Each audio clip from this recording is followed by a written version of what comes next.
जय श्री राम। अच्छा, मैं आजकल लगभग मतलब जब से ये नीट का पेपर लीक हुआ है, तो मैं ये सारी चीजें और पटना में कुछ टीचर्स के बीच में अप्रिय चीजें हुई हैं। तो मैं बड़ा ये north India, specially north India का जो मीडिया है उसमें, सोशल मीडिया में बड़ा फ्रिक्वेंटली कुछ चीजें सुनता हूँ कि कोचिंग वाले चोर हैं, कोचिंग वाले बच्चों के जीवन को बर्बाद कर रहे हैं। वाकई कोचिंग वाले बच्चों के जीवन को बर्बाद कर रहे हैं। और वो कैसे पैसों को लूटते हैं, कैसे डकैती करते हैं, चलिए आपको मैं बता रहा हूँ। इनसाइडर हूँ। जनरली किसी की हिम्मत नहीं होती ऐसे बात करने के लिए। मैं इस फील्ड में 10 साल से हूँ। मैं भारत के एक टॉप कोचिंग इंस्टीट्यूशन में पढ़ाता हूँ। लगभग 8-9 साल से उसमें पढ़ा रहा हूँ। 10 साल का मेरा करियर है। तो मैं इनसाइडर हूँ, मुझे अच्छी तरह से पता है। वैसे मेरा नाम ज्ञानेंद्र कुमार है। और मैंने मास्टर डिग्री किया है बायोकेमिस्ट्री एंड मॉलिक्यूलर बायोलॉजी में पौंडीचेरी सेंट्रल यूनिवर्सिटी से। मैंने जिस समय ये कोर्स किया था उस समय मेरी यूनिवर्सिटी का थर्ड या फोर्थ रैंक था। पूरे इंडिया में I mean it was fourth rank. National level का एंट्रेंस दिया, रैंक आई, जनरल कैटेगरी से गया मैं वहां पर। मैंने जाकर के कोर्स किया। तो मेरे लिए और भी कई सारे फील्ड थे जिसमें मैं आराम से जा सकता था। लेकिन कोचिंग का जो फील्ड है उसमें आने का मेरा दो रीजन था। एक रीजन तो ऑब्वियसली पैसा था। इंस्टेंटली पैसा मिल रहा था, है ना। कोई लंबा प्रोसेस इसमें नहीं था करने के लिए। It was all about talent, how you are teaching, how you are delivering the things. और दूसरा था कि इसमें ना आप कोचिंग के फील्ड में ना आप इंडिया के बेस्ट ब्रेन को ना ट्रेंड कर सकते हो। आपको क्या लगता है कि इंडिया के बेस्ट ब्रेन जो होते हैं, जो बिल्कुल मक्खन होता है, आपको क्या लगता है वो बीएससी करने जाता है स्टेट यूनिवर्सिटीज में? आपको क्या लगता है वो प्राइवेट यूनिवर्सिटीज से बीटेक करने के लिए जाता है, वो बीए करने के लिए जाता है? नहीं। बेस्ट आज भी, रीजन चाहे जो भी हो, इंडिया का जो बेस्ट ब्रेन है आज भी, वो या तो आईआईटी से बीटेक करने के लिए जाता है, या फिर किसी न किसी गवर्नमेंट मेडिकल कॉलेज में जाना चाहता है। तो मुझे लगा कि मैं इसमें बेस्ट ब्रेन को ट्रेन कर सकता हूं, इसलिए मैं इस फील्ड में चला आया। अब क्या है, अब देखिए कोचिंग्स जो है वो कैसे लूटते हैं मैं आपको बता रहा हूँ। जैसे मैं एक एग्जांपल ले रहा हूँ, आप जो है आपने मैं एक एग्जांपल ले रहा हूँ, आप मान लो कि उत्तर प्रदेश के, मान लो मुजफ्फरनगर या सहारनपुर के रहने वाले हो। आप दिल्ली से जाकर के नीट का कोचिंग करना चाहते हो। तो कोचिंग कोचिंग में जाओगे आप। अब जैसे अब दिल्ली है या लखनऊ है या साउथ इंडिया में बेंगलोर है, तो ये सिटी के अकॉर्डिंग एक प्राइस रहता है, मिनिमम प्राइस आपसे लिया जाता है। आपको कोचिंग करवाने के लिए लिया जाता है। वो प्राइस जो होता है वो 30-40 थाउजेंड पर ईयर से लेकर के, मतलब मैं डायरेक्ट की बात कर रहा हूं, आपके पास कोई मार्क्स नहीं है, आपके जो मेधा शक्ति है उसको हम कहीं भी कंसिडर नहीं कर रहे हैं, तो 30-40 थाउजेंड रुपीज से लेकर के 80-85 हजार रुपया पर ईयर चार्ज किया जाता है। अगर वो जो लाख रुपया कहते हैं ना, पूरी तरह से झूठ बात है। तो 30-35 हजार से लेकर के 80-85 हजार तक चार्ज किया जाता है, 1 साल का फी चार्ज किया जाता है। उसमें आपको पूरी तरह से, आपको 1 साल तक आपको ट्रेनिंग दी जाएगी चीजों को। आपको अच्छी तरह से फिजिक्स, केमिस्ट्री, बॉटनी, जूलॉजी पढ़ाया जाता है। भैया पेड़ के नीचे तो रहते नहीं हो, एसी में रहते हो आप। आपको बढ़िया प्रिंट करके स्टडी मटेरियल दिया जाता है, फिर आपका रेगुलर इंटरवल पर टेस्ट लिया जाता है। और जित इंडिया के, अगर मैं टॉप 10 कोचिंग इंस्टीट्यूशन को ले लूं, चाहे आकाश ले लीजिए या एलन ले लीजिए या फिजिक्स वाला ले लीजिए, चैतन्य ले लीजिए, नारायणा ले लीजिए, तो ये कोचिंग इंस्टीट्यूशन जो होते हैं, इनका जो असेसमेंट का, स्टूडेंट का जो एग्जाम ले ले करके, टेस्ट ले ले करके असेसमेंट, उनका अपना सेल्फ असेसमेंट करने का जो सिस्टम होता है ना, वो बहुत ही ज्यादा स्ट्रांग। उसमें बहुत ज्यादा एनर्जी, उसमें बहुत ज्यादा टेक्नोलॉजी का इन्वेस्टमेंट लगता है। ये सारा कुछ किया जाता है। आप आप कई बार क्या होते हो कि प्रिपरेशन कर रहे होते हो।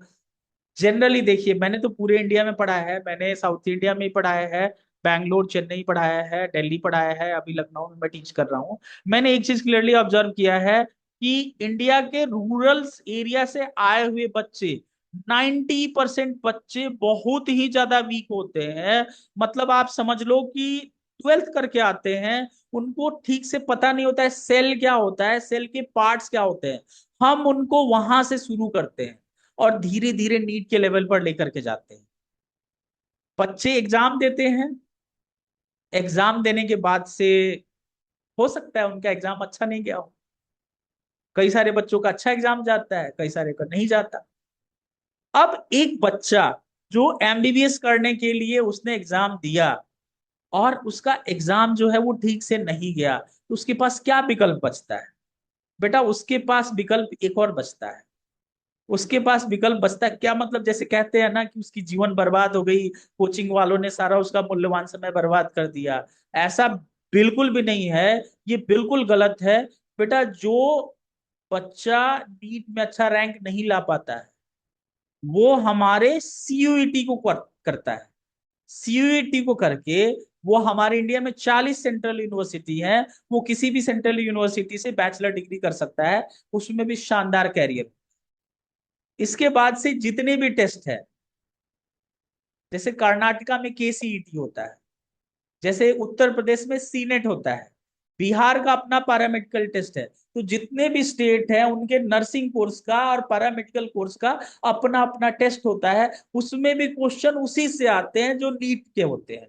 फिजिक्स, केमिस्ट्री, बॉटनी, जूलॉजी से क्वेश्चन आते हैं। मतलब इंडिया में लगभग 1.25 लाख के करीब में सीट एमबीबीएस का है। अगर इसमें नहीं हुआ तो एक अच्छा खासा नंबर, 50-60 हजार सीट जो है वो लगभग आयुष में है। आयुर्वेद है, यूनानी है, सिद्धा है, होम्योपैथी है, इसमें चले जाओ। आपकी इससे भी कम नंबर, आपका अगर इससे भी कम नंबर आया तो नर्सिंग शानदार कोर्स है, उसमें चले जाओ। नर्सिंग में भी तो इंडिया में 1.5 लाख 2 लाख के करीब में सीट्स है। फिजियोथेरेपी में चले जाओ, ऑप्टोमेट्रिस्ट बन जाओ, बायोटेक्नोलॉजी करके रिसर्च में चले जाओ, माइक्रोबायोलॉजी में रिसर्च करके चले जाओ। भाई ये आप समझ लो कि 90% बच्चों को नहीं पता होता है। ये हम लोग बताते हैं, उनके पेरेंट्स को नहीं पता था, हम लोग उनकी काउंसलिंग करते हैं और बताते हैं। तो बच्चा अगर असफल होकर के आ गया तो हम उसको विकल्प देते हैं कि अगर बेटा तुझे लग रहा है कि तू 1 साल और प्रिपरेशन करके कर लेगा, तो तू 1 साल प्रिपरेशन कर ले। और अगर तू नहीं कर पा रहा है तो ये इतने सारे जो अलाइड हेल्थ साइंसेज के कोर्स है, इसमें से कोई भी कोर्स कर लो। और रिसर्च कर कर के लोग अच्छी अच्छी जगह पर पूरे वर्ल्ड में स्थापित होते हैं। तो मुझे लगता है कि ये जो बच्चे 20 to 25 लाख बच्चे जो हर साल नीट का एग्जाम देते हैं, उसमें से 10 लाख बच्चे किसी ना किसी नेशनल लेवल के कोर्स में, जिसका हाई डिमांड है मार्केट में, उसमें सेट कर जाते हैं। तो ऐसा नहीं है कि उनके पास एक ही विकल्प रहता है, वो विकल्प नहीं बचा तो सुसाइड कर देते हैं। ये सारी मिथ्या बातें फैलाई जाती हैं। बच्चा जब दूसरी बार कोचिंग में आता है, तब देखा जाता है उसके मार्क्स नीट में कितने आए। बेटा अगर तेरा आसपास है, मतलब नीट का जो एग्जाम है उसके अगर आसपास है, कट ऑफ के आसपास है, थोड़े से तू कम में रह रहा है, तो तू हमारे यहाँ फ्री में तैयारी, तेरा भी फायदा होगा। भाई आपको एक बच्चे को अच्छा लगेगा तभी तो वो दोबारा मेरे पास पढ़ने आएगा ना। तो एक तो उसको लगभग फ्री में हम लोग पढ़ाते हैं और फी नहीं लेते हैं। अब आप बोलोगे इसमें आपका लालच होता है, लालच भाई किसका नहीं होता। हम चाहते हैं हमारा बच्चा है, हमने उसको 1 साल ट्रेंड किया है, 1 साल और ट्रेंड कर देंगे तो वो हमारा बच्चा बेस्ट रिजल्ट लेकर के आएगा, इंडिया लेवल का कोई रैंक लेकर के आएगा। तो हम दोबारा उसे लगभग फ्री सीट्स पे रखते हैं। जिसके अब इसमें क्या होता है, जिसके जैसे मार्क्स होते हैं वैसे उनको डिस्काउंट दे करके अपने बिजनेस का ख्याल करके चीजों को किया जाता है। भाई अगर आपको लगता है ना कि इस तरह से चीजों को लूटा जा रहा है, तो ठीक है, मैं मान ले रहा हूँ हम लोग लूटते हैं। जिस तरह से सोसाइटी में हर कोई लूटता है, वैसे हम लोग भी लूटते हैं। लेकिन मुझे लगता है ना कि मैंने अगर जैसे मैं एक रूरल एरिया का रहने वाला हूँ, मैं आज अपने टीचर्स को याद करता हूँ जिनसे मैंने कोचिंग पढ़ा था। मुझे लगता है ना कि मैंने अरुण शर्मा सर जो फतेहपुर के रहने वाले थे, उनसे नहीं पढ़ा होता ना, कोच उनसे अगर ट्यूशन नहीं किया होता, कोचिंग नहीं किया होता, तो शायद मेरा बेसिक्स क्लियर नहीं। मैं गवर्नमेंट स्कूल में पढ़ा हूँ, निश्चय ही उनमें जो टीचर्स थे उनका मेरे ऊपर पूरा आभार है, लेकिन जो पर्सनल केयर मुझे मिला वो मुझे कोचिंग में ही मिला। मैं आज रेस्पेक्टेड अशोक तिवारी सर का नाम लेना चाहता हूँ, जिससे मैंने 9th और 10th में कोचिंग किया था, और वो मेरे टीचिंग के इंस्पिरेशन है। मैं हमेशा से उनकी तरह रेस्पेक्टेड अशोक अशोक तिवारी सर की तरह टीचर बनना चाहता था। और मैं आज नाम लेना चाहता हूँ जो हमारे कामेश्वर सर थे, क्या शानदार हिंदी पढ़ाते थे। जो हमारे मैथ वाले सर थे, सुभाष सर थे। जो हमारे इंग्लिश वाले सर थे, सहालम सर थे, तो इनके यहाँ मैंने कोचिंग किया। मैं एक वीक स्टूडेंट था, मैं एक एवरेज बच्चा था। इन्होंने मुझे ग्रूम किया, इन्होंने मुझे बेटर किया। मुझे लगता है कि इन्होंने मेरे साथ कुछ भी गलत नहीं किया। अगर उन्होंने कुछ फी लिया तो कुछ भी गलत नहीं किया। और मैं भी वही कर रहा हूँ जो मैंने अपने गुरुजनों से सीखा है, और मैं ये करूंगा। मैं जब तक जिंदा रहूंगा तब तक मैं बच्चों को कोचिंग में पढ़ाते रहूंगा। बच्चों का इंडिविजुअल लेवल पे केयर करते रहूंगा।